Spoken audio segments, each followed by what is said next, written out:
All right, so first and foremost, welcome to the FFL Solidity team call. My name is Marisa Maggio. Super excited to be on with you guys today. So we're going into week 5 of September, as Christina had just mentioned. So the month does end on the 28th of September in terms of Family First Life. So if anybody has any questions about that, of course, feel free to ask away. However, let's just make sure we're checking our business and we're getting it pushed through before the end of the month, so we are hitting our promotions as we all want to. But without further ado, we have a very special guest today. I'm actually super excited to have him on. When I was out in California, I had the chance to meet him at Paul's office in Apple Valley. And he really almost reminded me, and Jeremiah, this might catch you for a little bit of a loop. He almost reminded me of myself when I came into the industry, but just like the boy version. And I respect the heck out of that because I know coming in as a young adult, it can be challenging. But at the same time, if you work the system, I believe truly that you're gonna win at a high caliber. So seeing Jeremiah just being able to speak in front of a room, getting uncomfortable, and really just sharing his story, it was really powerful. So without further ado, we have Jeremiah Ortiz on the call with us today. How are you doing, Jeremiah? I'm doing great. Thank you for having me. It's a blessing to be on here with you guys. Absolutely. Well, we're super excited to have you. And before we kind of jump right into things, if you don't mind, a little bit of an introduction about yourself, kind of, who you are, what were you doing before Family First Life, and kind of what got you involved with Family First Life. Yeah, so thank you once again for having me on here. It's really truly an honor. But like you said, my name is Jeremiah. So I'm 19. So I first got into business. I was currently before here, I was working at Starbucks. I literally just graduated high school. So I came fresh out of high school, didn't really know where I was going. I thought college was an option, but then I took physics and I realized that I hate math. So that was out of the picture. So after I graduated high school, I kind of was just at Starbucks and just kind of being a kid, I guess you could say, was just kind of the route I was at. I really didn't know where I was going. And funny thing what happened is one of my friends that I knew through high school, he posted on his Snapchat and said, I made $1,000 from my couch. I promise I don't work harder than you. And I was kind of just like, what is he doing? So I slid up and then I talked to him about it. He kind of got me started with it, and I just kind of just stuck with it. It took me a while to get through the course and get my test and everything like that. But after I kind of got everything situated, I started part-time. And then from there, I went to convention, which is, if you guys aren't registered for convention, it's probably the most important thing. It's what changed my life. After convention, I came back, I spoke to a lot of top producers, and they're just like, hey, you need to quit your job. So following that weekend, I came back, I quit Starbucks and went full time. And it was really scary for me, especially because since I was only 18 at the time, and I was really just figuring out what I was doing. I didn't really have too many bills, but I had a couple of different responsibilities, especially coming from my upbringing. I didn't have too much parental guidance, I guess you could say. I've always kind of been on my own. So figuring out where I was going to go and, finding a business where I can be a real business owner and be on my own was kind of like the most exciting thing for me, because I come from a family that, one of my brothers went to college and he's really lived, the American dream, I guess you can say. He's got the good job, got the nice house, got the nice car from going to college. And then he really tried to influence me to go to college, but I don't know, it just didn't really seem like what I wanted to do. I wanted to work for myself. So that's just basically how I came to it. Awesome. I love it. So you came in at 18 years old off a Snapchat post. So let's all keep that in mind, right? Like, that's crazy, Jeremiah. What if you never opened that, right? Like, might look different. And Yeah. your upbringing, your background, I think it's amazing what you've already done, in this industry, like in such a short span of time. And I love how you brought up convention. I think that big decisions are made at big events. And I think that might sound cliche at this point, but Jeremiah, you made a big decision at that event last year, right? Yeah, 100%. It was weird too, because I was doing the business, and my first week I went out and made I helped 5 families my first week, and I was usually making anywhere from 16 to 1800 a month. So for me, that was just like the most ridiculous thing. I was making as much as my uncle made in a whole month, and he was the one providing for the entire house. And it was just the craziest thing for me. And so I kind of, flip-flopped. I was how they say some people are part-time. I was more like spare time kind of worker. I was just doing whatever I want because, I was working Starbucks and then working here as well, making 3 times my income. And I was like, blowing on whatever I wanted. So going to convention really kind of put the nail in the coffin, because I realized the opportunity I had speaking to all these people that are drastically changing not only their life, but their grandchildren's life and etc. Which really it's really spoke out to me, because that's right, really my biggest motivation is just to have a future life that I didn't have when I was younger. So it was the biggest thing for me, honestly. It really did change my life. Absolutely. And I love how you pointed out, that you're honest with yourself, Jeremiah, right? You said I wasn't full-time, I wasn't part-time, I was spare time. Not even like I was spare time, right? And you're like, and I was still able to, provide this income that was bigger than what I was making at Starbucks. It was more than, what adults are making, in a month. And it's crazy, the income ability that we have here, but also, like you said, the long-term goal of what that's going to look like, not only for you, Jeremiah, but for your family. And that's a beautiful, beautiful thing. And I really can't wait to see that transpire. And you've been out here, you've been, crushing it. You've been helping well over 20 families each and every month, which I think is great to see. But coming out of convention, and when you really got, you put your head down, you said, I'm going to do this thing, I'm going to go full time. What were some of the, the non-negotiables or small disciplines that you had to put in place in order to stay successful here at Family First Life? Yeah, so to be quite honest with you, my first month I went full time. It was my biggest month. I think I helped like 15 families or something like that. And I thought it was really good. And from there, I kind of got really comfortable, and I kind of was just like a straggler for the next couple of months from there. Some of the non-negotiables that I figured out once I got over 20 families was really buying leads. I mean, everybody says it. And one thing I realized, going on these calls and watching all the podcasts is like, everybody says the same thing, and it's really just a plug and play system. And I think it's so funny when I'm trying to help agents really understand like how to get going, and I'm like, dude, I can't say it more enough. It's just buy leads and book appointments, and it's really that simple. And I think it's crazy because it's really easy to, overcomplicate the business. I know a lot of people, once you're kind of getting the groove of learning the products and everything else like that, it gets really, complex when it's super simple, right? So the non-negotiables for me is just keeping it simple. I think that's the biggest thing for me, is just really sticking to what matters and what's most important, and that's what gets me to my goal each and every month. So I would say sticking to a regimen and booking at least from 10 to 15 appointments a week. Make sure that you're door knocking at least. The way I do it is like, if I have 2 run days, then I try to door knock 5 times each run day, so that's around 20 door knocks a week, right? The biggest thing is just having as much activity as possible, because that's really all that matters in this game. And especially when you get into the business, it's kind of hard for me to understand, especially coming from a 9 to 5, is it's really, you really work your worth, is how I like to say it. Like, however much activity you put in is how much money you're going to make, basically how many people are going to help out, because it's really all control from you. Absolutely. I love how what are some non-negotiables? You're like, hey, I hear the same thing on every single call, which by the way is true, because it's like we're not looking for a magic answer, but you said the one non-negotiable is I keep it simple, right? And so like my biggest months when I kept it simple. And I think that that's a really big thing, almost like just to kind of highlight and put in everyone's face, is like Jeremiah isn't over here saying like, he does math equations to find out, how many leads he has to buy, and, if Susan's going to be home or not. He's just saying, hey, I set small goals. I keep my activity high. I go out there, I do my job, and I get it done. And that's how I win. And your work is your worth. I love that, because in this business, that's what it comes down to at the end of the day, right? So, those non-negotiables were able to kind of stick in place and able almost to act like, like the goalie, to make sure that like you're able to not get off track. You're not going to, go into the wrong area of the ring. So to say, you're going to just make sure you're staying in the right arena, and your mind and your headspace also is going to stay in the right arena.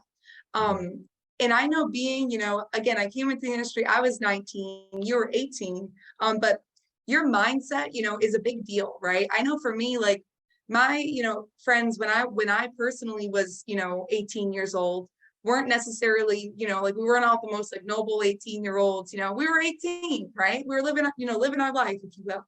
But at the same time, coming into this business, I know a lot of things had to change for me. And I think that goes for anybody, whether you're a young adult or you're a grown adult, right? What's your mindset in terms of growing into this business, like as a young adult, and taking that head on at such a young age?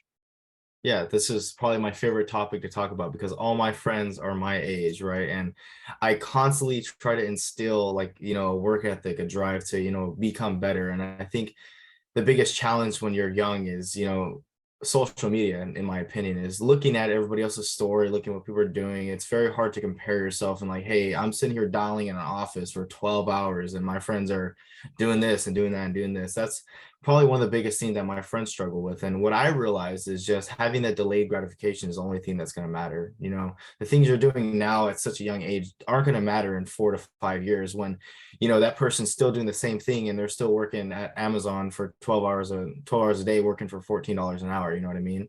Like that's really what motivates me, is realizing that the opportunity I have here is just such an incredible opportunity. And really just facing my fears of you know being a failure. And that's my biggest fear, just failing, right? If I face my fears now when I'm young, I can make all the mistakes and take all the risks that I can. And I think that's one thing that people really don't understand when they're just joining the business, is that you have you have nothing to lose and everything to gain, I guess you could say. For me, that's exactly how I pictured it. And I know a lot of people that I talk to, they say they don't think that way, which is, it's just, I don't know, it gets me frustrated sometimes. I'm still learning how to be a leader, but I'm like, dude, I don't get how you don't think this makes sense. Like, you're trading time for basically no money when you be trading time for a lot of money. It does take a lot of effort, and it isn't easy, to be quite honest. I know everybody that really does this, they know it's not easy. It is very simple, but it is not easy. And I think the biggest thing is really just not focusing on that gratification now, and just really delaying it. For me, especially now that I'm making more income, I'm like, dude, I want to get a new car, I want to do this, I want to do that, but I know I need to be smarter because I'm still so young and I have a lot of growing to do. And I think my biggest thing is just really focusing on growing and not too focused on the numbers. I think that's probably my biggest thing, is just realizing how I can become a better person, because not only has it changed my financial situation, but it's also changed the way I talk, the way my confidence, just everything has just grown immensely, coming here. I love that. And, I love it because Jeremiah, you keep pointing out, like, I hear you when you're like, I have conversations with people sometimes. I don't understand why, like, they don't understand this is the best opportunity in the Right. world right now, no matter how old they are, right? And I'm with you there because I was the same person. And at the same time, it's like what you said is the fear of failure. You have a bunch of years where you can make a mess and you're still going to be able to clean it up beautifully, right? So like, and that goes for anybody on this call. Like nobody on this call like is 80 years old, guys. Like, yeah, we got Jeremiah on, he's 19, he's killing it, but he's talking about how he's not focused on the numbers. He's just focused on growing and becoming a better person, because with that self-growth and self-development, by default, his numbers are going to go up. He's going to help more people. He's going to help more agents. And all in all, the long-term goal, the long-term gain, that's going to look beautiful. So Jeremiah, I'm looking forward to talking to you in 5 years and seeing what this thing looks like. So, Yeah, definitely. but you're InHome for the most part predominantly, is that right? Yes, yes. Awesome. I do dabble telesales whenever the opportunity, like today I was able to get one. I kind of just play it by ear. One thing I've learned is really just going based off like, how the clients are speaking, and oh no, I'm busy, like blah blah blah. Like, I'm like, okay, I'm doing it right now. Like I kind of go based off, but I'm mainly InHome, yes. Okay, I'm with you. Just kind of lead, guide, and directing, because we have Exactly. access to both of them right now, for Yeah. sure. So if you don't mind, just share a little bit about your in-home process in terms of what you feel like is really important that somebody does point out, and maybe or maybe some things that you were fearful of in your first couple of homes or your first couple of weeks, and now you're like, I should have never been afraid of that. Yes. Hold on. Give me one second. Let me grab this real quick. You got it. There's two pieces of things that I use in the house. But so yeah, definitely when it came to the in-home, when I first started, my first in-home was really funny. I walked into this lady, I think her name was Mary, and it was inside a, final expense. We can be all types of places. We could be RVs, houses, or hotels. So I was at a hotel. First one was a Super 8 down in San Bernardino. So I'm not sure if anybody's familiar with that area, but it's probably the worst place you could be in California.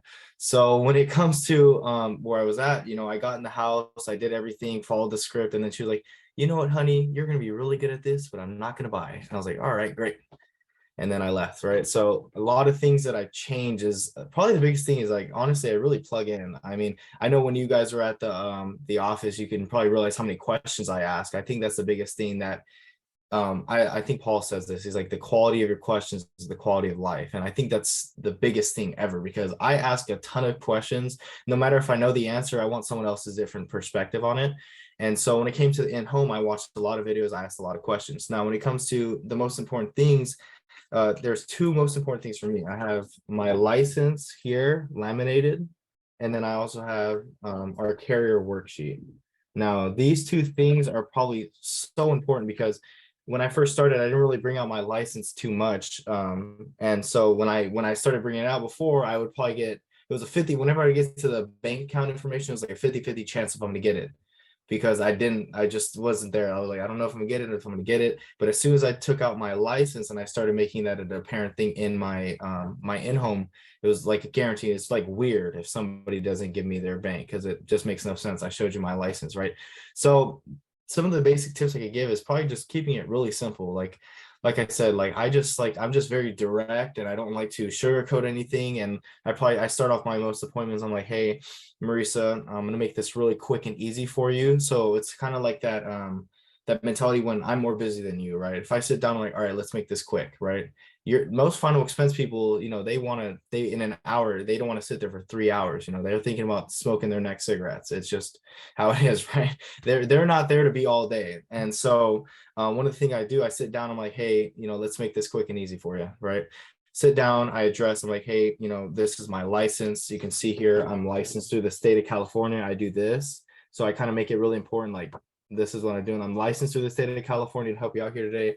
And like I explained to you over the phone, I'm just an underwriter. So all that means for you is I'm going to be able to shop all the different options for you. I'm sure you've heard of Allstate, State Farm, etc. Those are what we call captive agencies. So they work with one product. They can only help you out with one way. Today, I'm going to shop all the different products throughout the state, right? And now what's really important about InHome is just really making sure that it's structured. You should know exactly what's going to happen after you say one word. So after you say one thing, it should be like, okay, their response should be this. That's how you should dictate the words that you say, because if you say something that's very open-ended, then they can say a dumb answer, then they're most likely going to say a dumb answer. Like, it should be something that, the only answer they say is yes, or yeah, or like whatever the case may be, you know what I mean? Also, when it comes to, figure out their why, one thing I like that I just recently added is after I point out what I do with this, right? I'm like, hey, I specialize in mortgage protection, life insurance, and future income planning. Whether I'm there for mortgage protection, whatever the case may be, I'm like, so I'm assuming I'm here for the life insurance, and I point, right? And then they look at the paper and they shake their head and they're like, yes. I'm like, okay. So as an underwriter, my job is really just to assess the situation to see if it's even necessary. Now, why that's important is because that's really like the give takeaway. If I'm telling you that I'm going to see if it's even necessary for you, how are you going to tell me no? Like, I'm in control here. Like, you're not gonna be able to say like, no, this isn't good. If I'm telling you like, hey, I don't even know if this is, if you even need this, like, I'm willing to walk out, kind of thing. So when I say that, I step back and I'm like, hey, let's see if this is even necessary. When you filled it out, what was kind of going on? Most families don't just wake up and think about life insurance and then I laugh. And then most of the time they chuckle too, because it's not something everybody thinks about. So when they say that, they tell me why, and then it's basically, as soon as they tell me why I'm there, it's a close. Because like then it's just loading bullets in my gun. Mary, you don't want to give me your bank account, but you just told me that if anything happened to you, John's gonna have to work overtime and he's probably not gonna be able to spend time with his kids no more just to pay your burial. Now, what was your bank again? Like, you could just use those ammos to help these clients out, because what I've really learned, especially coming from, I did one thing previously, it was another entrepreneurship thing, is that these people really want help and they just need to be guided. And that's just really that simple. Like, they need the help, they want the help. They just need somebody that's going to do it for them. They don't need somebody that's going to sit there and kind of, hey, let's do this maybe, or they need someone that's going to be like, yo, we're doing this, this, and this. And I mean, that's kind of it. I really just keep it simple. I'm not no one special. I just keep it simple.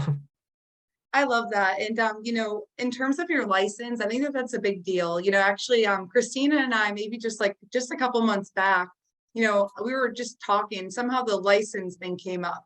And I was like, how many times do people ask you for your license? And she's like, I mean, like, how many times do they ask you now? Like, and I was like, I mean, really never. And I was like, I just leave it on the table. So like without even realizing it, it's like they're still seeing it. It's laminated on the table. I'm just not really talking about it. But I have also incorporated the essence of, hey, this is my license with the state. Because like you said, it's just all we're doing is relieving barriers at the beginning, right? Like we're relieving the barrier of, shopping around, right? Like, hey, I'm going to make this quick and easy. Like you're making sure you're getting all the objections out of the way. And then also, I don't know if you even need this or not. That's like my favorite line, Jeremiah, I'm not even sure if you need this. If you don't, I'll be the first person to tell you. I'll be out of the way. I do have another appointment, but if you do, we'll help you apply for it, right? So being straight and direct is going to always help your client out.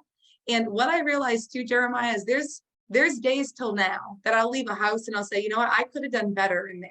I could have pushed more for the client. I could have pushed more because I know that, Mary's not going to be in a good situation when something happens to John. I could have done this. I should have said this. And it's like, guys, none of us are perfect, but at the same time, as long as you're leaving a home with some type of education of, okay, this is what I did good here, or this is where I can improve a little bit, or let me never say this again, that's really all that matters, right? So it's very simply structured. I love how you said that. You're like, I basically introduce who I am with my license and the credibility sheet. I am basically telling them why I'm there, what we're going to do, that it's quick, it's easy, it's to the point. We don't even know if they need it. And then you're going through their why. And from there, like you said, they just sold you on why they needed the insurance. So Right. from there, it's typically a slam dunk, right? You're like, grab your driver's license, avoid a check, right? Yeah, because there's been some when I first started, there's times where I realized that I was being a salesman, and it really showed because my first 3 months I wrote a lot of Americo, and then the next 3 months I had 5,000 in chargebacks with Americo. And I was like, whoa, this is great. Love this. This is fantastic. I'm like, I'll wake up every day with a present, pending, what is the email from America? It was like pending notification, whatever the case may be. I woke up to one of those every single day.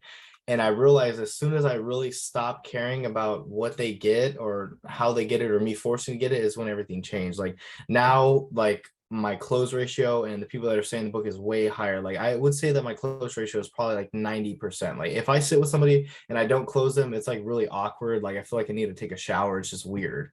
And so yeah, like you said, it's just really simple, straight to the point.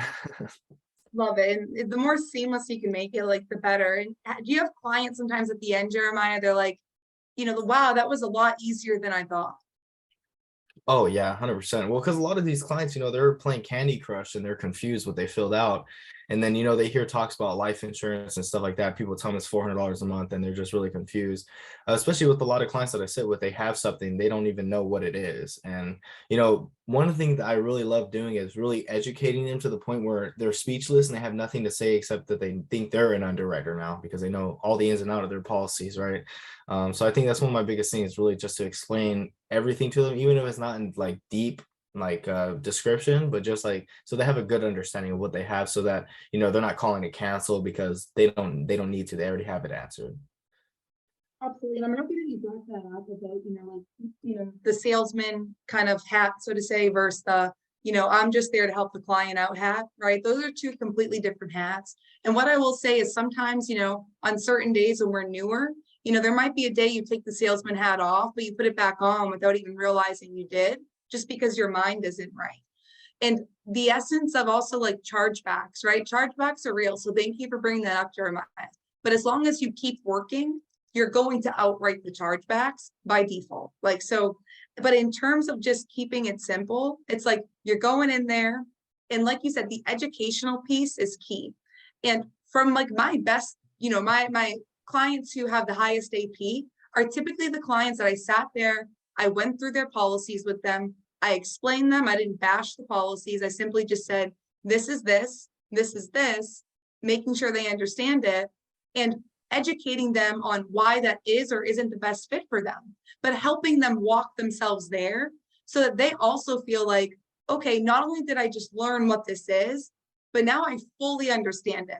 I could explain this to, my kid tomorrow exactly how it works, right? Like that's what we want our clients to feel. And that's where the most value is built, when we're simply educating, right? I've had people tell me, hey, you're the 8th person in here. And I'm thinking like, why did they let 8 people in their house? But that's besides the point.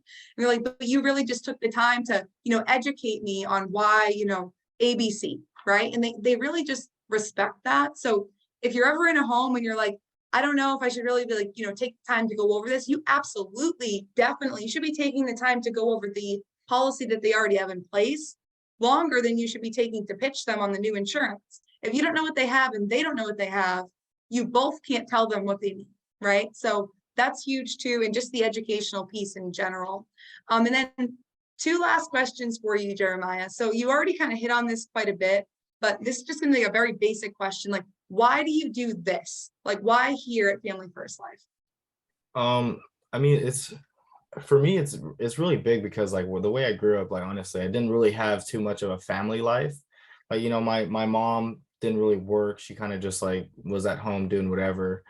And then my dad was a handyman, so he was kind of just trying to get everything together. So I didn't really grow up with the greatest childhood. And I think one thing I truly missed out, and I wish I did have when I was growing up, was just having that relationship with my parents that all my other friends do. Like, they're really cool with their parents, they're in group chats and laughing and stuff like that. And it's really just like, it's black and white with my parents. There's nothing really deep. So one thing, my biggest why is just to really give back to like, my future kids, my wife, that like I get to be there. And honestly, if you were to ask me what my dream job is, would to be a full-time dad. That's my dream job, is just to really be there for my family.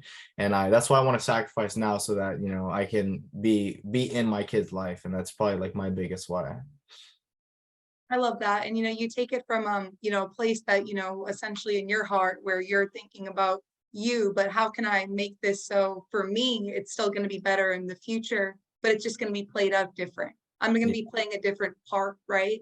And that's really powerful, Jeremiah. So thank you for sharing that, with everybody on the call today. And then just to kind of wrap up, what are your goals? We're going into the fourth quarter of 2022. What are your goals to wrap up the year? You're probably not gonna like them, but my goals are really just to get better. I mean, I'm not too focused about numbers or anything like that. I was recently informed today, though, this is kind of crazy to me, that in 7 months I've already done over 6 figures here, which is ridiculous to me. I didn't even know that. Let's go. And so, Awesome. thank you. So yeah, it was really shocking, but I'm not really too focused about the numbers. I'm really just trying to figure out how to get better and get my show ratio better to make sure that I'm sitting with more families. But yeah, that's just my biggest goal, going into be able to sharpen all my tools before next year, because I plan to hit Hall of Fame next year. So that's my biggest thing, is really just preparing to go into next year to really just kill it, so I can set myself up with and I want to try to, by the end of the year, I'll hopefully want to be able to hit senior sales manager as well. I'm trying to get my people going. That's just the biggest part, is trying to get these people wanting to write, but eventually they'll get it. Absolutely. And hey, Jeremiah, there's no doubt in my mind that you're going to be way past senior sales manager. And I love the fact that you're not numbers driven, because it tells me that you're not a greedy person. And that's what it should tell your team too. But you're just wanting to grow, and you're wanting to develop into being a better version of yourself. And that's really what matters, right? In 2023, you're definitely going to hit Hall of Fame, no doubt in my mind. And you're going to be skyrocketing with the team. You seem like just such an amazing kid. I'm just really looking forward to an ongoing work relationship with you. I appreciate you so much for being on with us today. I know you added a lot of value and different insights. I really appreciate it. And I hope you have a great rest of your day, Jeremiah. Thank you so much. I appreciate you guys. Thank you so much. You guys have a good day. You too. Bye.